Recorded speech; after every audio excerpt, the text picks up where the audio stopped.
Tiger chili, garlic sticks at Chinese yam. Pangalan pa lang, mapapalingon ka na sa ilang paninda rito sa Cartimor Market sa Pasay. Pero bukod dyan, sabi ng ilang mamimili, nakakaengganyo raw mamili ng gulay dito sa Cartimor Market. Bukod kasi sa malinis, marami raw mga kakaibang gulay dito, kagaya na lamang nitong tiger chili na para bang pinalaking siling haba.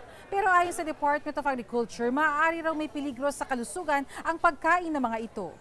Malalaki pero hindi kami kumakain nun. Dahil? Natatakot kami kasi hindi namin alam kung anong mga ginagawa doon.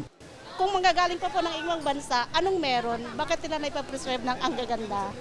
Sabi ni Agriculture Secretary Francisco Chu Laurel Jr., malamang smuggle daw ang mga ibinebentang kakaibang gulay at hindi tiyak kung ligtas kainin. Hindi raw sila na-issuehan ng sanitary and phytosanitary import clearance ng Bureau of Plant Industry. I don't remember that the BPI has issued SPSICs for those type. Wala silang health certificate. So that is actually dangerous.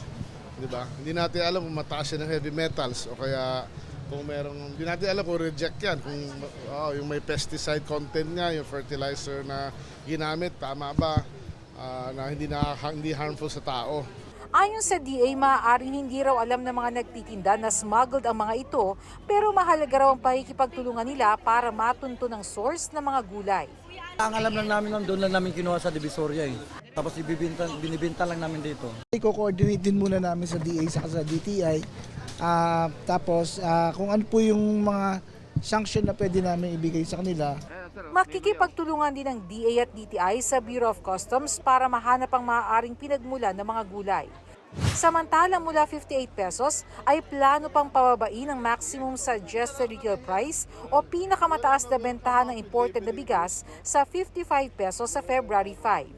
Pagkatapos ay sisikapin pa itong mapababa sa 49 pesos. By March 1, hopefully break 50 na tayo, 49 ang MSRP. As long as world prices remain as is today.